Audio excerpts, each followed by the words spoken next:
नमस्कार साथियों, स्वागत है आपको अपने चैनल आर.एस. डायमंड ऑफिशियल में। साथ ही आज का वीडियो बहुत ही कमाल का होने वाला है, क्योंकि आज मैं आपके साथ उन बातों को शेयर करने वाला हूं जो शिक्षा विभाग बिहार सरकार के माध्यम से शिक्षक भर्तियों को जो सबसे बड़ी सूचना, जो सबसे बड़ा जवाब जो है शिक्षक भर्ती के प्रश्नों का दिया गया है, उसी को लेकर के बात करेंगे।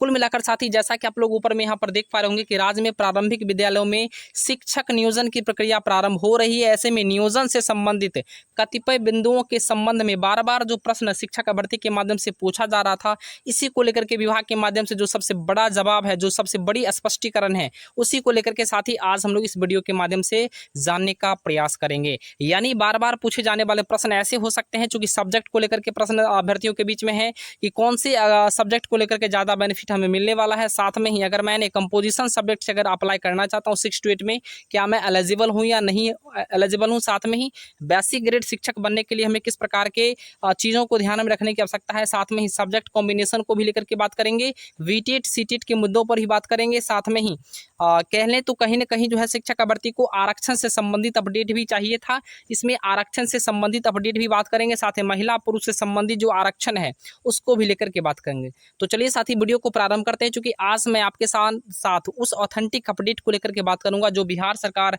शिक्षा विभाग के माध्यम से जारी किया गया है। तो चलिए साथी, वीडियो को प्रारंभ करते हैं, लेकिन इससे पहले एक छोटा सा रिक्वेस्ट भी होगा आपसे। अगर आप चैनल पर नए हैं तो जरूर चैनल को सब्सक्राइब कर ले, साथ ही बेल आइकन को जरूर प्रेस कर ले, ताकि जो भी अपडेट वीडियो फ्यूचर में आए सबसे पहले आप तक जरूर पहुंच पाए। साथ ही ऊपर में लिखा गया है कि राज्य में प्रारंभिक विद्यालयों में शिक्षक नियोजन की प्रक्रिया शुरू हो गई है। ऐसे में नियोजन से संबंधित कतिपय बिंदुओं के संबंध में बार बार परीक्षाओं की जा रही है, अर्थात प्रश्न पूछी जा रही है। ऐसे में अतएव महत्वपूर्ण प्रश्नों के संबंध में पूर्व निर्गत बारंबार पूछे जाने वाले प्रश्न संबंधित दिए गए स्पष्टीकरण के क्रम में जो जवाब आया है विभाग का, वह मैं आपके सामने प्रस्तुत करने वाला हूं। जो सबसे पहला प्रश्न साथी, जो सबसे बड़ा प्रश्न है, जो लगातार अभ्यर्थी के माध्यम से पूछा जाता है कि इंटरमीडिएट में 100 अंक का उर्दू पढ़ने वाले अभ्यर्थी क्या 1 to 5 के लिए उर्दू शिक्षक साथ साथ बन सकते हैं, समान शिक्षक के साथ साथ बन सकते हैं या नहीं बन सकते हैं, आवेदन कर सकते हैं या नहीं कर सकते हैं। तो बिल्कुल साथी, यहाँ पर हाँ लिखा गया, अर्थात अगर किसी शिक्षक अभ्यर्थी के इंटरमीडिएट में अगर 100 का उर्दू है तो बिल्कुल वो समान शिक्षक भी 1 to 5 में बन सकते हैं, समान शिक्षक के लिए भी आवेदन कर सकते हैं। इसमें किसी प्रकार का किंतु परंतु नहीं है। दूसरा जो सबसे महत्वपूर्ण प्रश्न है साथी कि बिहार इंटरमीडिएट एजुकेशनल काउंसिल या बिहार विद्यालय परीक्षा समिति द्वारा जो +2 व्यावसायिक शिक्षा में, अर्थात कह सकते हैं व्यवसायिक शिक्षा, कह सकते हैं बिजनेस एजुकेशन में अगर कोई शिक्षक अभ्यर्थी उत्तीर्ण किए हैं, क्या 1 to 5 के लिए समान शिक्षक के पद पर आवेदन कर सकते हैं या नहीं कर सकते। यानी कॉमर्स अगर इंटरमीडिएट में अगर किसी अभ्यर्थी ने कॉमर्स अगर रखा है तो क्या वह समान शिक्षक 1 to 5 के लिए आवेदन कर सकते हैं या नहीं कर सकते। बिल्कुल साथी, यहाँ पे विभाग का स्पष्ट जवाब है, बिल्कुल आप कर सकते हैं। यानी समान शिक्षक कॉमर्स वाले शिक्षक अभ्यर्थी भी बिल्कुल बन सकते हैं 1 to 5 में, इसमें किसी प्रकार का कोई किंतु परंतु नहीं है। तीसरा जो सबसे महत्वपूर्ण प्रश्न है साथी कि स्नातक प्रतिष्ठा में कंपोजिशन हिंदी अथवा अल्टरनेट इंग्लिश के आधार पर हिंदी अथवा अंग्रेजी की स्नातक शिक्षक के पद पर आवेदन किया जा सकता है या नहीं। यानी साथी, यहाँ पर कहा जा रहा है कि स्नातक प्रतिष्ठा आपका अगर मान चलिए अलग विषय है, साथ में कंपोजिशन को लेकर के बात कर लें, हिंदी अथवा अंग्रेजी जो अल्टरनेट सब्जेक्ट अगर आपके हैं, तो क्या इस अल्टरनेट सब्जेक्ट के आधार पर आप आवेदन कर सकते हैं, यानी उस सब्जेक्ट के शिक्षक आप बन सकते हैं। तो बिल्कुल साथी, यहाँ पर विभाग का जवाब है आप नहीं बन सकते। यानी कुल मिलाकर कह लें तो जो आपके ऑनर्स पेपर में सब्जेक्ट हैं उसके लिए आप आवेदन कर ही सकते हैं। साथ में ही आपके जो कंपोजिशन वाले सब्जेक्ट होंगे उससे भी आप शिक्षक बन सकते हैं। लेकिन याद रहे कि जो भी खासकर जो कंपलसरी सब्जेक्ट हैं, उन कंपलसरी सब्जेक्ट यानी हिंदी कह ले जो राष्ट्रीय भाषा हो, साथ में अगर आपने अल्टरनेट इंग्लिश वगैरह रखा है तो इसके शिक्षक आप 1 to 5 में नहीं बन सकते हैं।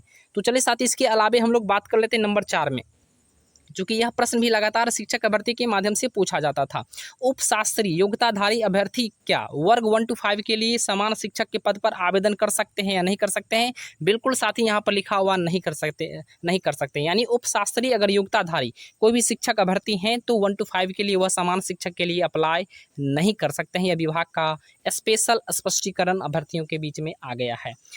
उसके बाद नंबर 5 का जो सबसे बड़ा प्रश्न है कि स्नातक प्रतिष्ठा उत्तीर्ण अभ्यर्थी के मेधा अंक की गणना प्रतिष्ठा में प्राप्त अंक के आधार पर होगा अथवा प्रतिष्ठा विषय के साथ साथ सहायक सब्सिडरी विषय कंपोजिशन एवं समान ज्ञान में प्राप्त अंकों को जोड़ करके होगा या नहीं होगा। साथ ही यहाँ पर प्रश्न ऐसा पूछा गया है कि मान चले अगर शिक्षक अभ्यर्थी का कहना है कि जो स्नातक का जो मार्क्स आता है, यानी आप लोगों ने देखा होगा कि जब आपने ग्रेजुएशन किया होगा तो आपके जो ऑनर्स पेपर होते हैं सिर्फ उसी के नंबर को ऐड किया जाएगा, या उसके अलावा जो सब्सिडरी के पेपर हैं, कंपोजिशन के पेपर हैं, सारे सब्जेक्ट को ऐड करके उस पर मेधा अंक तैयार की जाएगी। साथ ही यहाँ पर स्पष्ट रूप से विभाग का जवाब है कि इस स्थिति में प्रतिष्ठा विषय के साथ साथ जो सहायक विषय है अर्थात जो सब्सिडरी पेपर है, साथ में ही जो कंपोजिशन पेपर है, सारे पेपर को जोड़ करके आपको जो है मेधा अंक का गणना किया जाएगा। यानी साथ ही आप लोग समझ लीजिए बीए, बीएससी या बीकॉम में आप लोगों को ध्यान में रखने की आवश्यकता है कि 1500 अर्थात आपका यहाँ पर सिर्फ ऑनर्स पेपर के नंबर को नहीं ऐड किया जाएगा, आपके जितने सारे सब्जेक्ट हैं, कंपोजिशन सब्जेक्ट हो या सब्सिडरी सब्जेक्ट हो या ऑनर्स पेपर सब्जेक्ट हो, आपके सारे पेपर को जोड़ करके अर्थात 1500 पर के आपको जो है यहाँ पर मेधा अंक निकालने की आवश्यकता है और जोड़ आपको विभाग के माध्यम से भी जोड़ा जाएगा। इसके बाद है नंबर 6 में साथी कि एक आवेदक एक से अधिक नियोजन इकाई में आवेदन कर सकते हैं या नहीं कर सकते। सबसे बड़ा प्रश्न लगातार शिक्षक भर्ती के माध्यम से पूछा जाता था, इसका स्पेशल स्पष्टीकरण है विभाग की तरफ से। बिल्कुल साथी आप कर सकते हैं, आप एक से अधिक नियोजन इकाई में आसानी से आवेदन कर सकते हैं। नंबर 7 को अगर साथी हम लोग ले लें, यह भी एक बड़ा प्रश्न है क्योंकि लगातार शिक्षक भर्ती के माध्यम से पूछा जाता था कि जिस जिला से अगर आपने बीटेट की परीक्षा में सम्मिलित हुए थे, अगर मान चलिए अगर आपने दरभंगा जिला में बीटेट का एग्जाम दिया था, पास किए थे, या सीटेट का अगर आपने एग्जाम दिया था, तो सम्मिलित होकर उत्तीर्ण हुए जिला के अलावा बिहार के अन्य जिलों में आवेदन कर सकते हैं या नहीं कर सकते। यानी अगर आपने दरभंगा से बीटेट पास किया है या सीटेट पास किया है तो क्या आप अन्य जिलों में अप्लाई कर सकते हैं? बिल्कुल साथी आप कर सकते हैं, इसमें किसी प्रकार का कोई किंतु परंतु नहीं है, चूंकि इस प्रकार के भी प्रश्न लगातार शिक्षक भर्ती के माध्यम से पूछे जाते थे। सर मैंने दरभंगा जिला से, मधेपुरा जिला से, सहरसा जिला से अगर मैंने बीटेट या सीटेट पास आउट किया है, मेरा एग्जाम सेंटर वहाँ था, तो क्या मैं अन्य जिला में आवेदन कर सकता हूं? बिल्कुल साथी आप बेफिक्र कर सकते हैं, निश्चिंत रहिए, किसी प्रकार की कोई समस्या नहीं है। इसी के साथ साथ ही 8वां जो सबसे बड़ा प्रश्न है कि चूंकि समान जाति की जो महिलाएं होती है प्रारंभिक विद्यालय में नियोजन हेतु आरक्षण दे है, जैसा कि साथी मैंने आपको पहले भी बता चुका हूं, जो जनरल फीमेल है उनको बिहार में रिजर्वेशन मिला हुआ है। क्या समान जाति की महिला आवेदन आरक्षित कोटि में करेगी? बिल्कुल नहीं। यहाँ पर लिखा हुआ आरक्षित कोटि में आपको आवेदन नहीं करने हैं, अर्थात आप अपने कोटि में ही आवेदन कीजिएगा, लेकिन आपको रिजर्वेशन का फायदा आपको मिलेगा। यानी कहीं से कोई किंतु परंतु नहीं है। जो महिलाओं को रिजर्वेशन मिला हुआ है बिल्कुल आपको वह जो है विभाग की तरफ से, सरकार की तरफ से आपको दिया जाएगा, इसमें किसी प्रकार की कोई समस्या नहीं है। परंतु आरक्षण वाले कोटि में आप आवेदन नहीं कर सकते हैं। नंबर 9 के साथ ही बात कर ले तो भौतिक, रसायन शास्त्र एवं गणित विषय के स्नातक अगर कोई अभ्यर्थी उत्तीर्ण है तो क्या विज्ञान के शिक्षक के पद के लिए आवेदन कर सकते हैं या नहीं कर सकते हैं। साथ ही यहाँ पर लिखा हुआ कि फिजिक्स, केमिस्ट्री या मैथमेटिक्स के विषय स्नातक अगर आपने स्नातक अगर किया है, विज्ञान के शिक्षक के लिए आवेदन कर सकते हैं। बिल्कुल साथ ही यहाँ पर लिखा हुआ नहीं कर सकते हैं। यानी अगर आपने फिजिक्स से किया है तो आप फिजिक्स के टीचर एज 6 to 8 में आप बन सकते हैं, केमिस्ट्री से किया है तो केमिस्ट्री के टीचर आप बन सकते हैं, लेकिन ऐसा नहीं कि आपको सिर्फ स्पेशली विज्ञान का शिक्षक आपको बनाया जाएगा, ऐसा कुछ नहीं है। विभाग की तरफ से बिल्कुल स्पष्टीकरण जवाब है कि ऐसे अभ्यर्थी गणित विषय के लिए आवेदन कर सकते हैं, परंतु सारे विषय के लिए आप नहीं कर सकते हैं, आपको याद रखने की आवश्यकता है।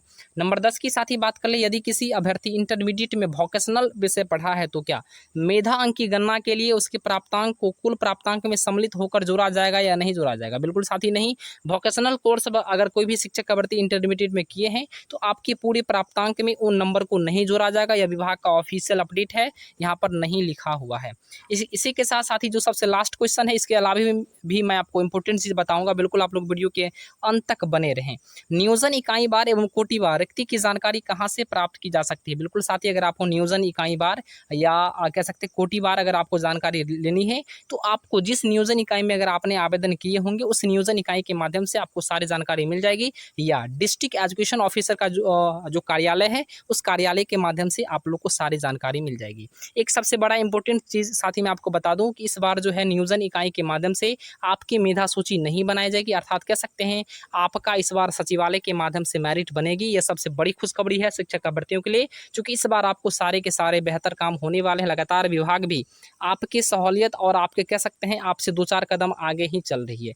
विभाग भी लगातार लेटर पर लेटर 7वें चरण को लेकर के जारी कर रही है। कहीं ना कहीं विभाग आपकी सारी बातों को मान भी ली है, और ऐसे में 7वें चरण आपके लिए एक सबसे बड़ा ऐतिहासिक पल होने वाला है, क्योंकि इस बहाली में आपको कहीं से कोई धांधली नहीं होने वाली है, आपको आसानी से सारी चीज़ें हो जाएंगी। और मैं प्रयास करता हूँ आपके लिए बेहतर से बेहतर कंटेंट लाने का प्रयास करूँ। एक छोटा सा रिक्वेस्ट भी होगा साथ ही आप लोगों से, आप लोग ज़्यादा से ज़्यादा वीडियो को शेयर करें, लाइक करें, सब्सक्राइब करें, ताकि मैं आपके साथ बेहतर से बेहतर चीज़ें लाने का प्रयास करूँ। जय हिंद, जय भारत।